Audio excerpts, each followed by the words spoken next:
1805, the Royal Navy ruled the waves. The British Empire, which included Canada, fought to resist Bonaparte's bid to dominate Europe. This led to American resentment at British interference with their shipping. Believing it would be easy to conquer Canada, the United States launched an invasion in June 1812. The Americans were mistaken. Canadian volunteers and First Nations, including Shawnee, led by Chief Tecumseh, supported British soldiers in Canada's defense. In July, Major General Sir Isaac Brock captured Detroit but was killed while defending against an American attack at Queenston Heights near Niagara Falls, a battle the Americans lost. In 1813, Lieutenant Colonel Charles de Salaberry and 460 soldiers, mostly French-Canadiens, turned back 4,000 American invaders at Châteauguay, south of Montreal. In 1813, the Americans burned Government House and the Parliament buildings in York, now Toronto. In retaliation in 1814, Major General Robert Ross led an expedition from Nova Scotia that burned down the White House and other public buildings in Washington, D.C. Ross died in battle soon afterwards and was buried in Halifax with full military honors. By 1814, the American attempt to conquer Canada had failed. The British paid for a costly Canadian defense system, including the citadels at Halifax and Quebec City, the naval dry dock at Halifax and Fort Henry at Kingston, today popular historic sites. The present-day Canada-USA border is partly an outcome of the War of 1812, which ensured that Canada would remain independent of the United States. Image of a Royal Navy frigate with caption, HMS Shannon, a Royal Navy frigate, leads the captured USS Chesapeake into Halifax Harbor, 1813. There were also naval battles on the Great Lakes. Image of Brock and Tecumseh with caption, Major General Sir Isaac Brock and Chief Tecumseh. Together, British troops, First Nations, and Canadian volunteers defeated an American invasion in 1812 to 1814. Image of a militiaman with caption, French-Canadian militiaman helped defend Canada in the War of 1812. Image of the Duke of Wellington with caption, The Duke of Wellington sent some of his best soldiers to defend Canada in 1814. He then chose Bytown, Ottawa, as the end point of the Rideau Canal, part of a network of forts to prevent the USA from invading Canada again. Wellington, who defeated Napoleon in 1815, therefore played a direct role in founding the national capital. Image of Laura Secord with caption, In 1813, Laura Secord, pioneer wife and mother of 5 children, made a dangerous 19-mile or 30-kilometer journey on foot to warn Lieutenant James Fitzgibbon of a planned American attack. Her bravery contributed to victory at the Battle of Beaver Dams. She is recognized as a heroine to this day. Rebellions of 1837-1838. In the 1830s, reformers in Upper and Lower Canada believed that progress toward full democracy was too slow. Some believed Canada should adopt American Republican values or even try to join the United States. When armed rebellions occurred in 1837-1838 in the area outside Montreal and in Toronto, the rebels did not have enough public support to succeed. They were defeated by British troops and Canadian volunteers. A number of rebels were hanged or exiled. Some exiles later returned to Canada. Lord Durham, an English reformer sent to report on the rebellions, recommended that Upper and Lower Canada be merged and given responsible government. This meant that the ministers of the Crown must have the support of a majority of the elected representatives in order to govern. Controversially, Lord Durham also said that the quickest way for the Canadiens to achieve progress was to assimilate into English-speaking Protestant culture. This recommendation demonstrated a complete lack of understanding of French Canadians who sought to uphold the distinct identity of French Canada.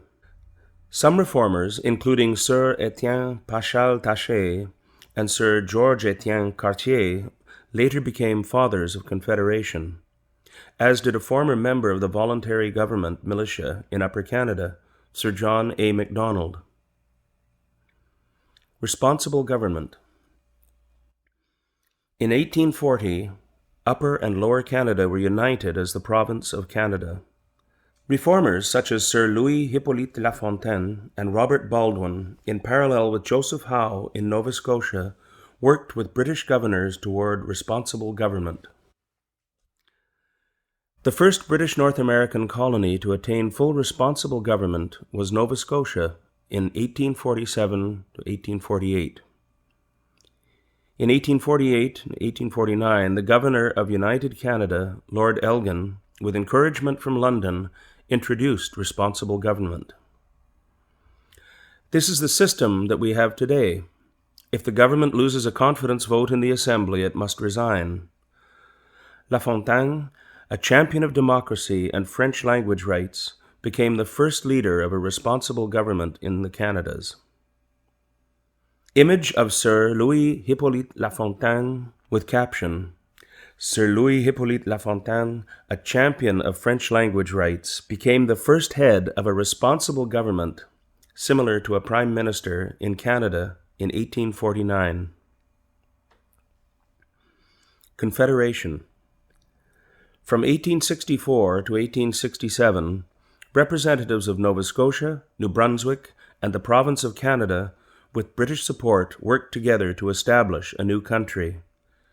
These men are known as the Fathers of Confederation. They created two levels of government, federal and provincial.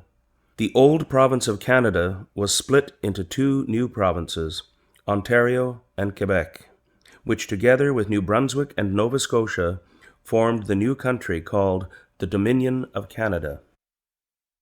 Each province would elect its own legislature and have control of such areas as education and health. The British Parliament passed the British North America Act in 1867. The Dominion of Canada was officially born on July 1, 1867. Until 1982, July 1st was celebrated as Dominion Day to commemorate the day that Canada became a self-governing dominion. Today, it is officially known as Canada Day. Image of the Fathers of Confederation with caption, The Fathers of Confederation established the Dominion of Canada on July 1, 1867, the birth of the country that we know today.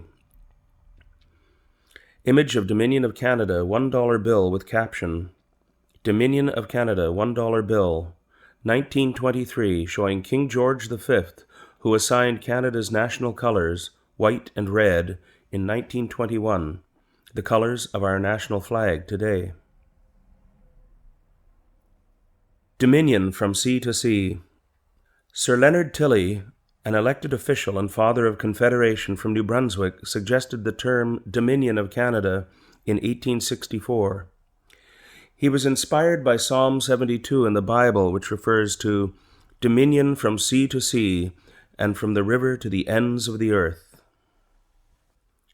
This phrase embodied the vision of building a powerful, united, wealthy, and free country that spanned a continent. The title was written into the Constitution, was used officially for about 100 years, and remains part of our heritage today.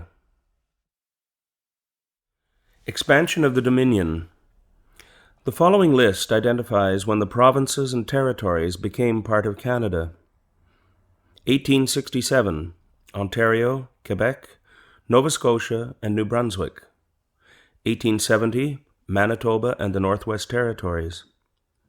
1871, British Columbia. 1873, Prince Edward Island. 1880, the Arctic Islands were transferred to the Northwest Territories. 1898, the Yukon Territory. 1905, Alberta and Saskatchewan. 1949, Newfoundland and Labrador. 1999, Nunavut. Did you know, in the 1920s, some believed that the British West Indies, British territories in the Caribbean Sea, should become part of Canada. This did not occur, though Canada and Commonwealth Caribbean countries and territories enjoy close ties today. Canada's first Prime Minister. In 1867, Sir John Alexander Macdonald, a father of Confederation, became Canada's first Prime Minister. Born in Scotland on January 11, 1815, he came to Upper Canada as a child. He was a lawyer in Kingston, Ontario, a gifted politician, and a colorful personality. Parliament has recognized January the 11th as Sir John A. Macdonald Day. His portrait is on the $10 bill. Caption: Image of Sir John Macdonald. Sir George Etienne Cartier was the key architect of Confederation from Quebec. A railway lawyer, Montrealer, close ally of Macdonald and patriotic Canadien, Cartier led Quebec into Confederation and helped negotiate the entry of the Northwest Territories, Manitoba, and British Columbia into Canada. Challenge in the West. When Canada took over the vast Northwest region from the Hudson's Bay Company in 1869, the 12,000 Métis of the Red River were not consulted. In response, Louis Riel led an armed uprising and seized Fort Garry, the territorial capital. Canada's future was in jeopardy. How could the Dominion reach from sea to sea if it could not control the interior? Ottawa sent soldiers to retake Fort Garry in 1870. Riel fled to the United States, and Canada established a new province, Manitoba. Riel was elected to Parliament, but never took his seat. Later, as Métis and Indian rights were again threatened by westward settlement, a second rebellion in 1885 in present-day Saskatchewan led to Riel's trial and execution for high treason, a decision that was strongly opposed in Quebec. Riel is seen by many as a hero, a defender of Métis rights, and the father of Manitoba.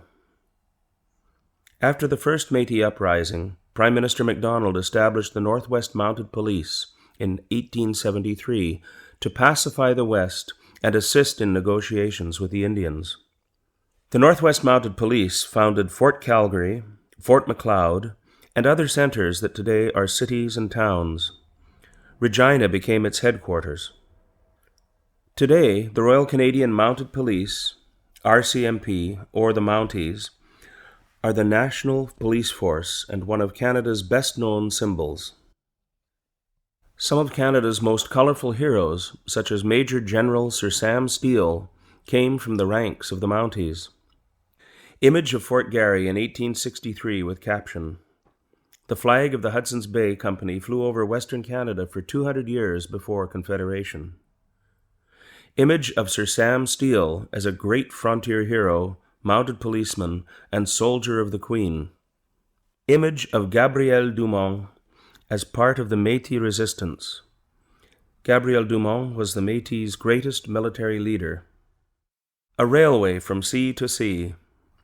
British Columbia joined Canada in 1871 after Ottawa promised to build a railway to the west coast. On November 7, 1885, a powerful symbol of unity was completed when Donald Smith, Lord Strathcona, the Scottish-born director of the Canadian Pacific Railway, or CPR, drove the last spike. The project was financed by British and American investors and built by both European and Chinese labor. Afterwards, the Chinese were subject to discrimination, including the head tax, a race-based entry fee. The Government of Canada apologized in 2006 for this discriminatory policy. After many years of heroic work, the CPR's Ribbons of Steel fulfilled a national dream. Image of a train and crew members with caption: Members of the train crew pose with a westbound Pacific Express at the first crossing of the Illecillewaet River near Glacier in British Columbia in 1886.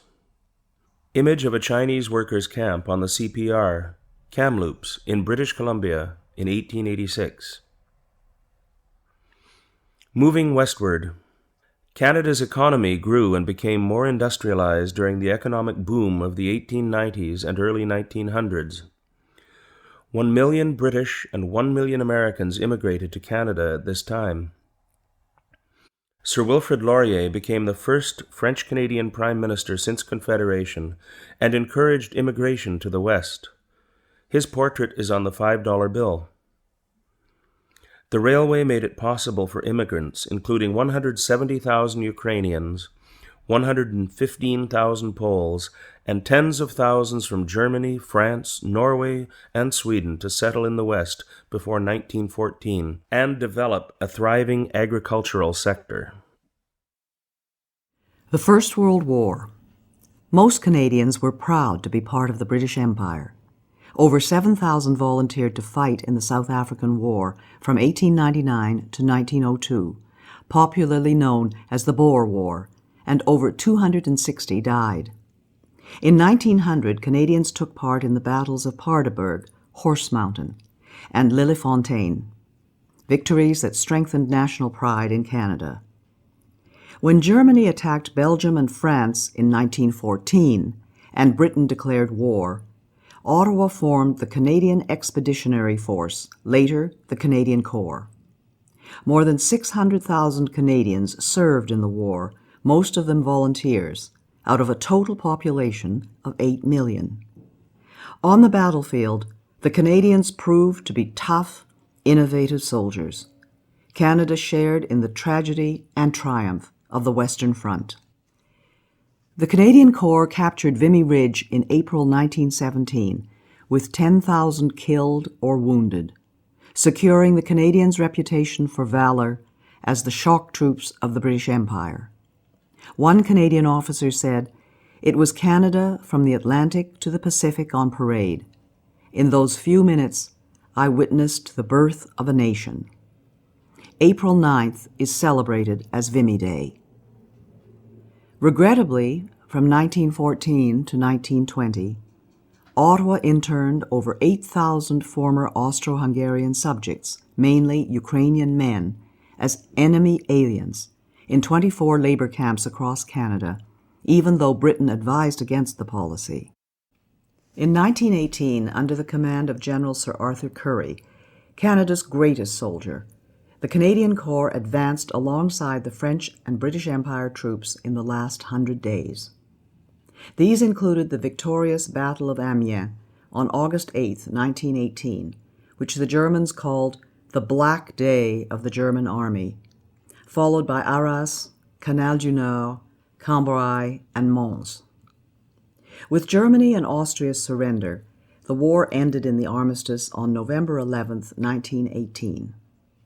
In total, 60,000 Canadians were killed and 170,000 wounded. The war strengthened both national and imperial pride, particularly in English Canada. Captions: Image of a sergeant, Fort Garry Horse of the Canadian Expeditionary Force in 1916. Image of Sir Arthur Currie, a reserve officer who became Canada's greatest soldier. Image of a cap badge with caption, "Maple Leaf Cap Badge from the First World War." Canada's soldiers began using the maple leaf in the 1850s. Image of the Vimy Memorial with caption, "The Vimy Memorial in France honors those who served and died in the Battle of Vimy Ridge on April 9, 1917, the first British victory of the First World War." Women get the vote. At the time of Confederation, the vote was limited to property-owning adult white males. This was common in most democratic countries at the time. The effort by women to achieve the right to vote is known as the women's suffrage movement. Its founder in Canada was Dr. Emily Stowe, the first Canadian woman to practice medicine in Canada. In 1916, Manitoba became the first province to grant voting rights to women. In 1917, thanks to the leadership of women such as Dr. Stowe and other suffragettes, the federal government of Sir Robert Borden gave women the right to vote in federal elections, first to nurses at the battlefront, then to women who were related to men in active wartime service. In 1918, most Canadian female citizens aged 21 and over were granted the right to vote in federal elections. In 1921, Agnes MacPhail, a farmer and teacher, became the first woman MP. Due to the work of Thérèse Casgrain and others, Quebec granted women the vote in 1940. Image of Agnes MacPhail. Image of a nurse with caption, "More than 3,000 nurses, nicknamed Bluebirds, served in the Royal Canadian Army Medical Corps, 2,500 of them overseas."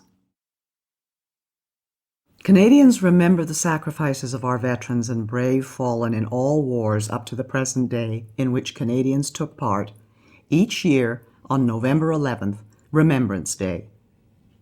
Canadians wear the red poppy and observe a moment of silence at the 11th hour of the 11th day of the 11th month to honor the sacrifices of over 1 million brave men and women who have served and the 110,000 who have given their lives. Canadian Medical Officer Lieutenant Colonel John McCrae composed the poem In Flanders Fields in 1915. It is often recited on Remembrance Day. In Flanders fields, the poppies blow between the crosses, row on row that mark our place, and in the sky the larks, still bravely singing, fly scarce heard amid the guns below. We are the dead. Short days ago we lived, felt dawn, saw sunset glow, loved and were loved, and now we lie in Flanders fields. Take up our quarrel with the foe. To you from failing hands we throw the torch. Be yours to hold it high. If ye break faith with us who die, we shall not sleep, though poppies grow in Flanders fields. Caption: Images of Canadian soldiers observing Remembrance Day. Of a Remembrance Day poppy. Of a Canadian War veteran. And of scouts holding a Remembrance Day wreath. Between the wars. After the First World War, the British Empire evolved into a free association of states known as the British Commonwealth of Nations. Canada remains a leading member of the Commonwealth to this day, together with other successor states of the Empire such as India, Australia, New Zealand, and several African and Caribbean countries. The Roaring Twenties were boom times with prosperity for businesses and low unemployment. The stock market crash of 1929, however, led to the Great Depression, or the Dirty Thirties.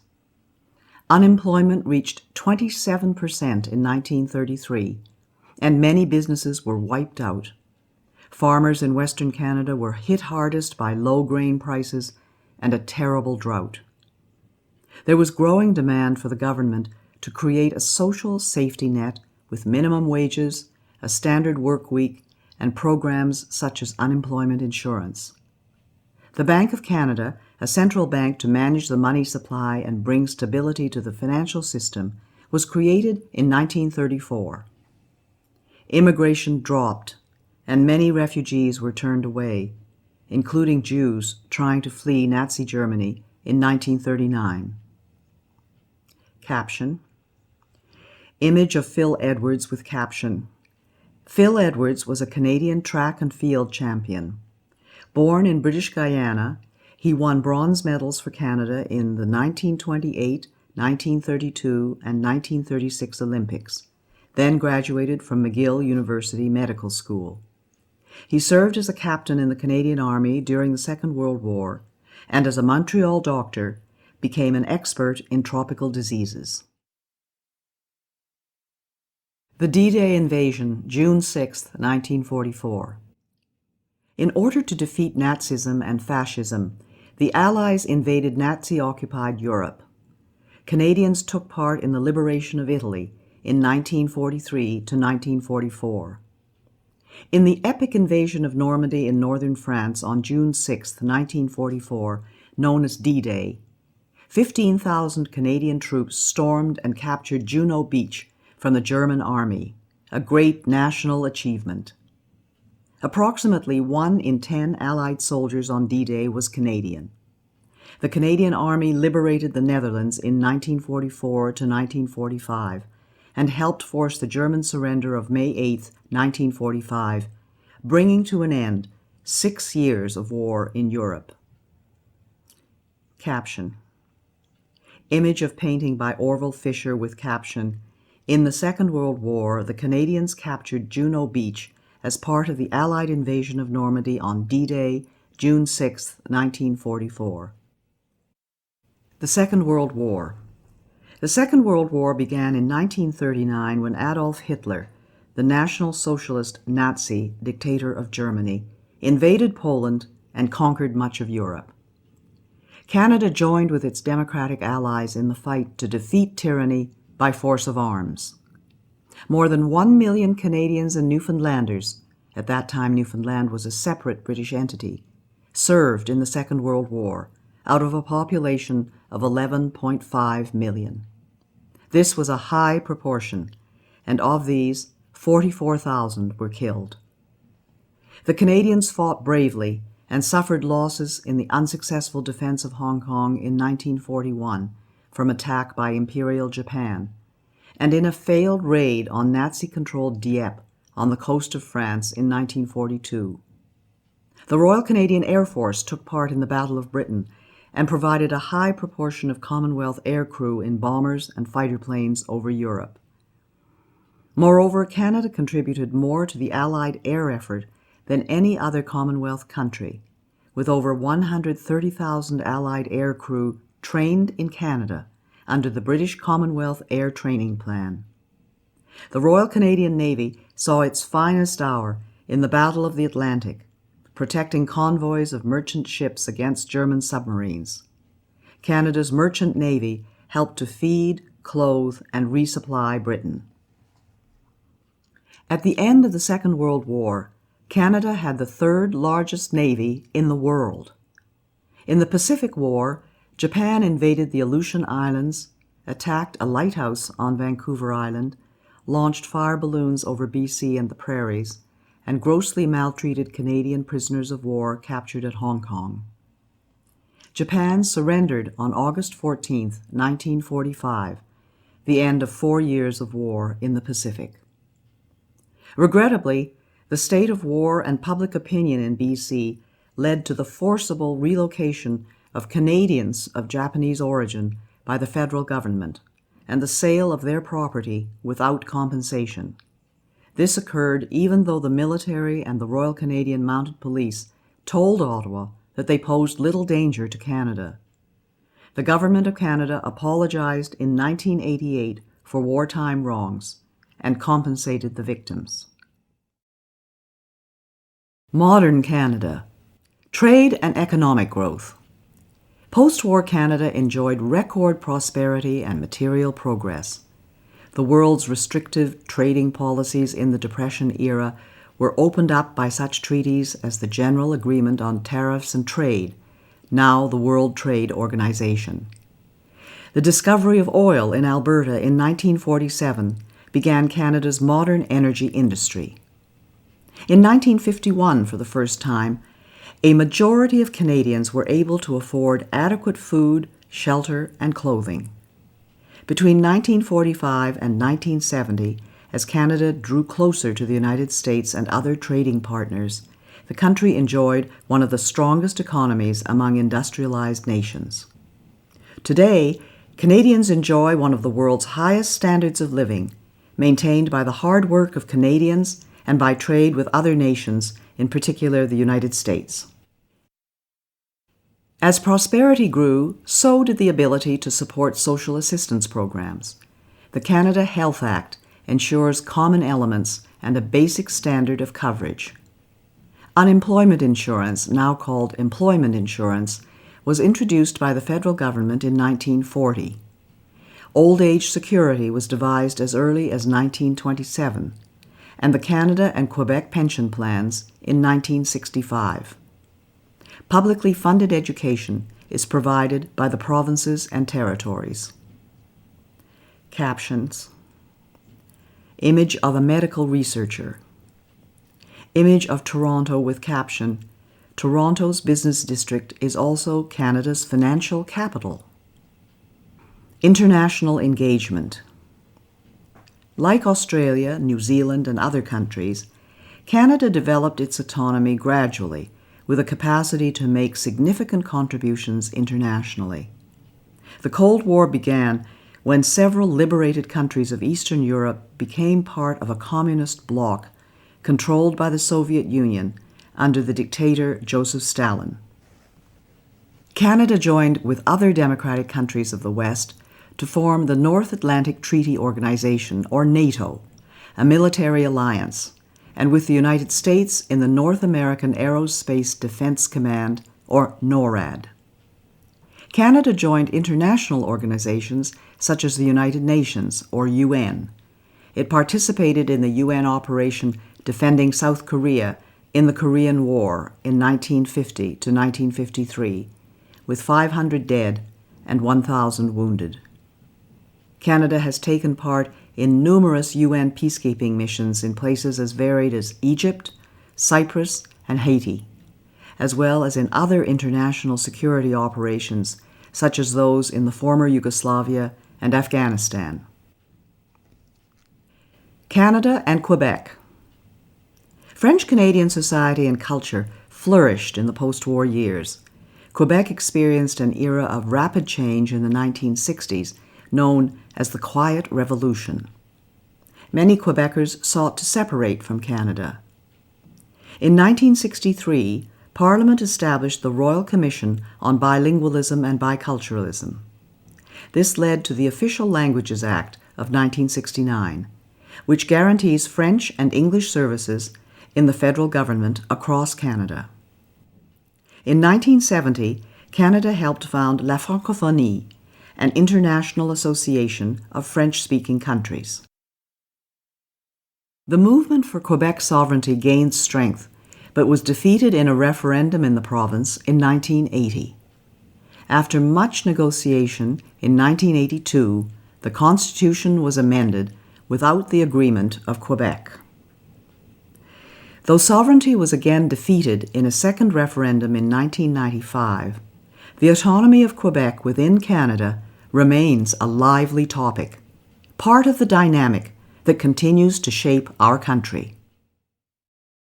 A changing society. As social values changed over more than 50 years, Canada became a more flexible and open society. Many took advantage of expanding secondary and post-secondary educational opportunities, and a growing number of women entered the professional workforce. Most Canadians of Asian descent had in the past been denied the vote in federal and provincial elections. In 1948, the last of these, the Japanese Canadians, gained the right to vote. Aboriginal people were granted the vote in 1960. Today, every citizen over the age of 18 may vote. Canada welcomed thousands of refugees from communist oppression, including about 37,000 who escaped Soviet tyranny in Hungary in 1956. With the communist victory in the Vietnam War in 1975, many Vietnamese fled, including over 50,000 who sought refuge in Canada. The idea of multiculturalism as a result of 19th and 20th century immigration gained a new impetus. By the 1960s, 1/3 of Canadians had origins that were neither British nor French, and took pride in preserving their distinct culture in the Canadian fabric. Today, diversity enriches Canadians' lives, particularly in our cities. Captions. Images of a Vietnamese Canadian parade. and of an F-86 Sabre from the Royal Canadian Air Force. Arts and culture in Canada. Canadian artists have a long history of achievement in which Canadians take pride. Artists from all regions reflect and define our culture and forms of creative expression, and have achieved greatness both at home and abroad. Canadians have made significant contributions to literature in English and in French.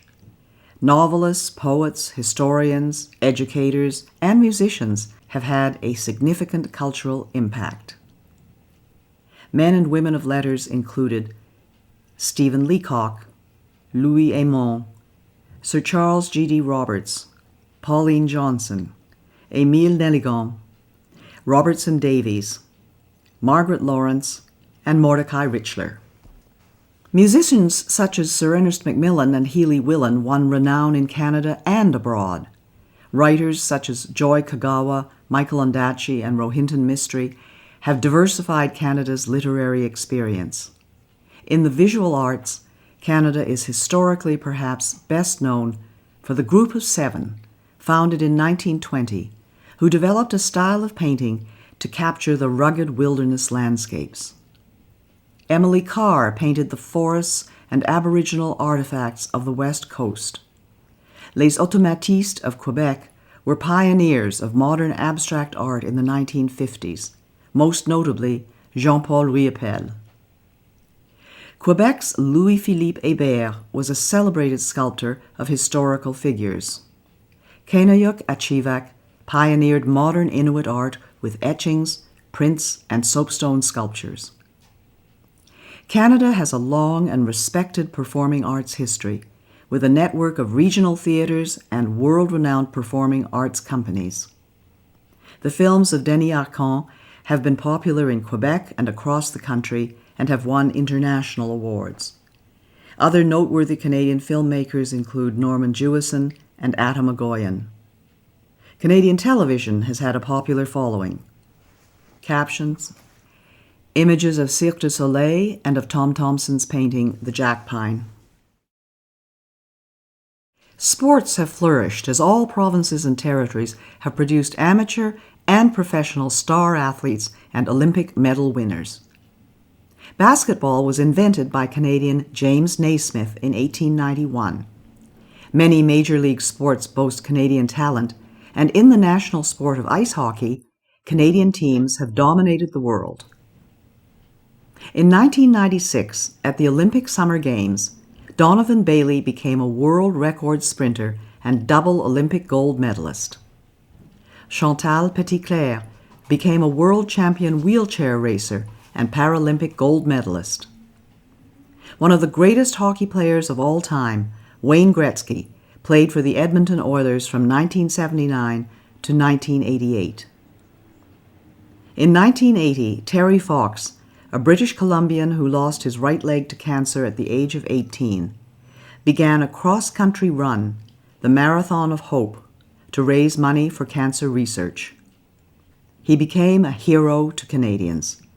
While he did not finish the run and ultimately lost his battle with cancer, his legacy continues through yearly fundraising events in his name. In 1985, fellow British Columbian Rick Hansen circled the globe in a wheelchair to raise funds for spinal cord research. Canadian advances in science and technology are world-renowned and have changed the way the world communicates and does business. Marshall McLuhan and Harold Innis were pioneer thinkers. Science and research in Canada have won international recognition and attracted world-class students, academics, and entrepreneurs engaged in medical research, telecommunications, and other fields. Since 1989, the Canadian Space Agency and Canadian astronauts have participated in space exploration, often using the Canadian-designed and built Canadarm. Gerhard Hertzberg, a refugee from Nazi Germany, John Polanyi, Sidney Altman, Richard E. Taylor, Michael Smith, and Bertram Brockhaus were Nobel Prize-winning scientists. Captions: images of Donovan Bailey, Chantal Petitclerc, Terry Fox and Wayne Gretzky. Image of Mark Tewksbury with caption, Mark Tewksbury, Olympic gold medalist and prominent activist for gay and lesbian Canadians. Image of Paul Henderson with caption, in 1972, Paul Henderson scored the winning goal for Canada in the Canada-Soviet Summit Series. This goal is often referred to as the goal heard around the world and is still remembered today as an important event in both sports and cultural history. Image of Catriona LeMay Doan with caption, Catriona LeMay Doan carries the flag after winning a gold medal in speed skating at the 2002 Olympic Winter Games. Image of a Canadian football game with caption, Canadian football is a popular game that differs in a number of ways from American football. Professional teams in the Canadian Football League, CFL, compete for the Championship Grey Cup, donated by Lord Grey, the Governor-General, in 1909. Great Canadian discoveries and inventions. Canadians have made various discoveries and inventions. Some of the most famous are listed below. Alexander Graham Bell hit on the idea of the telephone at his summer house in Canada. Joseph Armand Bombardier invented the snowmobile, a lightweight winter vehicle. Sir Sandford Fleming invented the worldwide system of standard time zones. Matthew Evans and Henry Woodward together invented the first electric light bulb and later sold the patent to Thomas Edison, who more famously commercialized the light bulb. Reginald Fessenden contributed to the invention of radio, sending the first wireless voice message in the world. Dr. Wilder Penfield was a pioneering brain surgeon at McGill University in Montreal and was known as the greatest living Canadian.